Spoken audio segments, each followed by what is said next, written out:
Hello students, welcome to my class. Today we will learn some maths problem. At first I will ask you some questions. If any diagram, suppose there is a diagram and that diagram have three angles, then tell me which is that diagram? Correct, that is triangle. And suppose there is one diagram and that diagram have no angles. So tell me which is that diagram? Correct, circle. So today we will learn our 11th chapter circle and practice set 42. Now today you are learning in 7th standard. In 6th standard you have learned some basic things about circle. You know about the circle. First thing is, this is round, means this is circle and this is circle's center. You know, if you join up, this is, what is this? This is radius. And you also know diameter. This is a center point, and if we join 2 points on the circle, then we will get a diameter. This is radius, this is diameter, and what is circumference? This is circumference. I think you will get it all the things. Now let's start practice set 42. It is also very easy. Now open your books, notebooks and write down the question. विद्यार्थी मित्रांनो, आपल्याला practice set 42 मध्ये अशा पद्धतीनं table दिलेला आहे आणि ते आपल्याला आता कंप्लीट करायचं आहे. तुम्ही तुमच्या नोटबुकमध्ये हा प्रश्न लिहून घ्या आणि आपण आता फळ्यावरती हा प्रश्न सोडूयात. बघा विद्यार्थी मित्रांनो, असा आपल्याला क्वेश्चन नंबर 1 दिला आहे, कंप्लीट द टेबल बिलो, आणि आपल्याला सिरियल नंबर, रेडियस, डायमीटर आणि सर्कम्फरन्स असं माहिती देऊन आपल्याला नंबर 1 क्वेश्चनमध्ये, पहिल्या क्वेश्चनमध्ये फक्त रेडियस दिली आहे आणि आपल्याला काय काढायचं आहे? डायमीटर आणि सर्कम्फरन्स. दुसऱ्या क्वेश्चनमध्ये आपल्याला रेडियस नाही दिलं, डायमीटर दिलेली आहे आणि त्याच्यावरून आपल्याला रेडियस आणि सर्कम्फरन्स काढायचं आहे. तिसऱ्या क्वेश्चनमध्ये आपल्याला सर्कम्फरन्स दिली आहे, रेडियस आणि डायमीटर काढायचं आहे आणि चौथा क्वेश्चनसुद्धा तसंच आहे. मग काय करायचं मुलांनो? घाबरायचं नाही. क्वेश्चन नंबर 1 पहिलं बीट हे लिहायचं. क्वेश्चन नंबर स्पष्ट लिहिणं ही फार महत्त्वाची गोष्ट आहे, तरच तुमचं उत्तर ग्राह्य धरलं जाईल. प्रश्न क्रमांक चुकला तर मग उत्तर काहीच नाही उपयोगाचं. मग प्रश्न क्रमांक व्यवस्थित द्या. इथं पहिलं बीट हे उल्लेख केलं की गिवन इन्फॉर्मेशन लिहायचं. आपल्याला काय काय गिवन इन्फॉर्मेशन दिलेली आहे? रेडियस दिले फक्त 7 सेंटीमीटर, तेच लिहायचं. आपल्याला त्याच्यानंतर काय माहिती आहे? त्याचं फॉर्म्युला माहिती आहे, लगेच लिहायचं. मग we know what is the formula of radius. आपल्याला रेडियसचं दिलेली आहे. मग डायमीटरचा फॉर्म्युला काय आहे? मग ही डायमीटर कशी असते? तर रेडियसच्या दुप्पट असती. मग फॉर्म्युला काय? D is equal to 2r. मग काय? D is equal to 2 into R किती आहे? 7 सेंटीमीटर. म्हणून ह्याचं किती आलं? 14 सेंटीमीटर हे काय आलंय? डायमीटर. एवढं समजलं. त्याच्यानंतर काय काढायचं आपल्याला? सर्कम्फरन्स. मग लगेच आपल्याला सर्कम्फरन्ससाठीचं फॉर्म्युला माहिती आहे तुम्हाला. मग C is equal to 2πr हे फॉर्म्युला आहे. मग या फॉर्म्युलामध्ये आपल्याला किमती प्लेस करायच्यात. बरोबर 2 गुणिले पायची किंमत किती आहे? 22/7 गुणिले आर. आर किती आहे? हे 7. मग आता काय होईल? काटाकाटी. हे 7 आणि हे 7 कटले. 22 दोन्ही 44. आपण सर्कम्फरन्स काढायलोत म्हणून त्याचं युनिट काय आहे? जे रेडियसचं युनिट आहे तेच त्याचं युनिट राहील, 44 centimetre. In this way we had completed the answer of diameter and circumference also. Have you understood? तुम्हाला हे समजलं? मग तुम्ही हा प्रश्न 5 वेळेस सोडवा. चला करा मुलांनो. बघा पहिला क्वेश्चन पूर्ण केला. आता दुसरा क्वेश्चन. मग दुसऱ्या क्वेश्चनची सुरुवात प्रश्न क्रमांक व्यवस्थित लिहा. क्वेश्चन नंबर 1 सेकंड बीट आणि नंतर गिवन इन्फॉर्मेशन डायमीटर किती दिली आपल्याला. डायमीटर दिलेले 28 सेंटीमीटर. मग आपल्याला जे दिलेलं आहे ते लिहायचं. इथं लिहायचं 28 सेंटीमीटर. काय काढायचं आपल्याला, रेडियस काढायचं आणि सर्कम्फरन्स काढायचं आहे. मग आपल्याला काय माहिती आहे, we know what is the formula of radius. Radius is equal to half of diameter. मग डायमीटर किती आहे 28 divided by 2 is equal to किती आलं 14 सेंटीमीटर. मग आपल्याला कळालं रेडियस कळालं. मग आता रेडियस कळालं तर आता सर्कम्फरन्स काढायचं. सर्कम्फरन्सचा फॉर्म्युला काय, C is equal to 2 pi R. मग त्याच्यात किमती प्लेस करायच्या. 2 इंटू आणि पुन्हा आर किती काढली आपण 14. मग आता काय काटाकाटी 7 1 7 7 2 14. मग गुणाकार 2 गुणिले 22 गुणिले 2.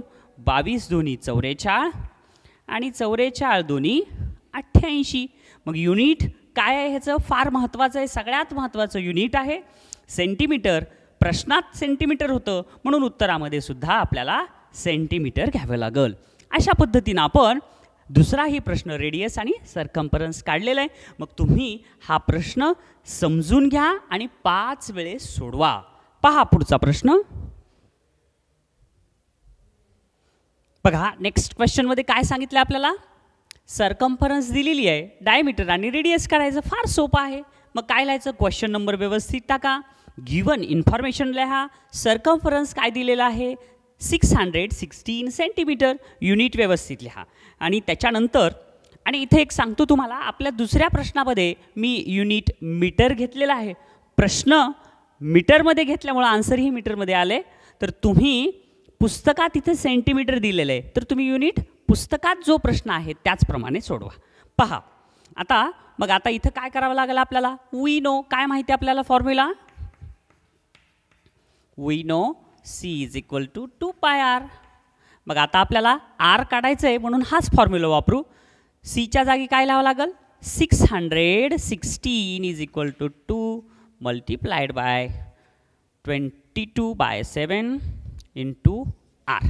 आता इथं काय करायचं 22 आणि 2 यांचा गुणाकार होतो. मग 616 बरोबर 44/7 गुणिले आर. आता आपल्या सोयीसाठी तिकडली बाजू इकडं आणि इकडली बाजू तिकडं करून टाकू आपण. 44/7 गुणिले आर बरोबर 616.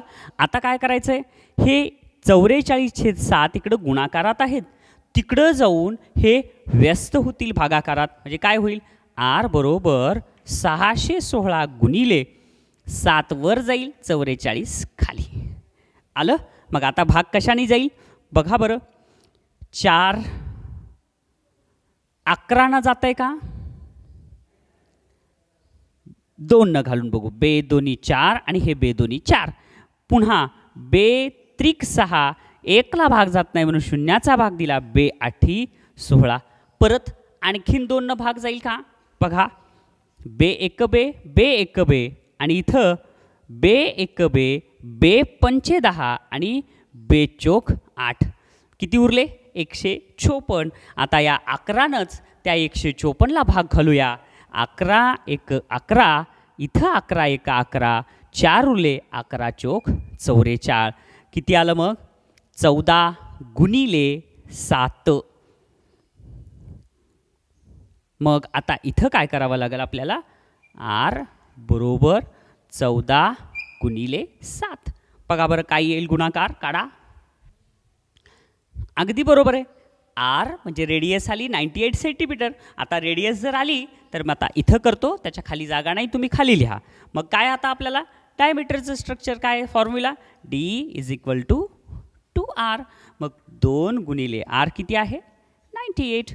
मग किती होईल 8 दुनी 16ला 6 हातचाला 1 9 दुनी 18 आणि 19 196 सेंटीमीटर.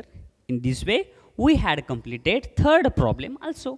बघा तुम्हाला हे जर गणित समजलं असेल तर तुम्ही हे किती वेळेस सोडवायचे, 5 वेळेस सोडवायचे. सोपं आहे, खूप सोपं आहे, म्हणूनच तुम्ही 5 वेळेस सोडवा. या टेबलमधला 4th क्वेश्चन पण अगदी त्याच्यासारखा आहे. आपल्याला सरकम्फरन्स दिलेली आहे. मग क्वेश्चन नंबर व्यवस्थित टाकला की काय लिहावं लागेल, गिवन इन्फॉर्मेशन. काय माहिती आपल्याला, सरकम्फरन्स किती आहे, 72.6 सेंटीमीटर. जशाल तसं लिहिलं. पुन्हा काय आहे, मागच्या गणितासारखंच काय आहे, फॉर्म्युला माहिती आहे आपल्याला, म्हणून we know C is equal to 2πr. हा फॉर्म्युला लिहिला की त्याच्यामध्ये किमती भरल्या. सी किती आहे, 72.6, म्हणून 72.6 is equal to 2 multiplied by 22/7 into R. हे जशाल तसं केलं. नंतर मग हे 2 आणि 22 ह्यांचा गुणाकार केला, 44/7 गुणिले आर. हे जशाला तसं आलं. मग तिकडली बाजू इकडे घेतली, इकडली बाजू तिकडं, आणि या पायरीत काय केलं, हे 44/7 इकडं जे होतं ते तिकडं जाऊन काय होईल, व्यस्त. 72.6 गुणिले 7/44. आता काय करावं लागेल आपल्याला, काटाकाटी. बघा, 11 चोक 44 आणि 11 सख्खी 66. 72 मधून 66 गेले, परत 6 उरले आणि ते किती झाले, 66. म्हणून दशांश देऊया, कारण दशांशच्या पुढे 6 आहेत. परत 11 सख्खी 66.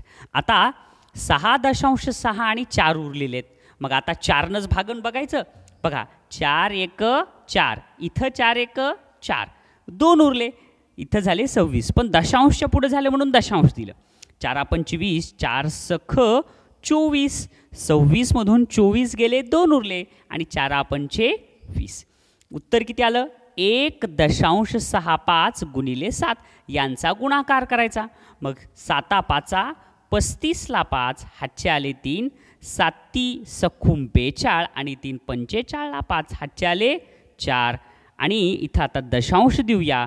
7 1 ला गुणलं, 7 1 7 आणि 7 आणि 4 11. उत्तर आलं 11.55. म्हणजे रेडियस किती आली आपली, 11.55 युनिट काय, सेंटीमीटर. आता रेडियस जर तुम्हाला समजलं तर डायमीटर तुम्हाला काढताच येते. मग काय डायमीटर, आपल्या डायमीटरचा फॉर्म्युला 2r. आणि मग म्हणून 2 गुणिले 11.55 इज इक्वल टू किती येईल. मग आता 2 याला गुणलं, 2 पंचे 10 ला 0, हातचे आले 1, 2 पंचे 10 आणि 11 ला 1, इथं दशांश आणि 1 2 1 2 आणि 2 1 2. उत्तर आलं 22.10. पहा, इथं आपला एक हातचा ॲड करायचा आला. आन्सर किती आहे, 23.10. आणि युनिट विसरायचं नाही, centimetre. In this way we had completed total 4 problems. आपण आता 4ही प्रॉब्लेम आपण सॉल्व केलेले आहेत, सोल्युशन काढलेलं आहे. मग तुम्ही काय करायचं आहे, परीक्षेमध्ये तुम्हाला हेच प्रश्न आले तर सोडवता यावे यासाठी यातला प्रत्येक, या टेबलमधला प्रत्येक प्रश्न तुम्ही 5 वेळेस पुन्हा सोडवा. मग करा अभ्यास.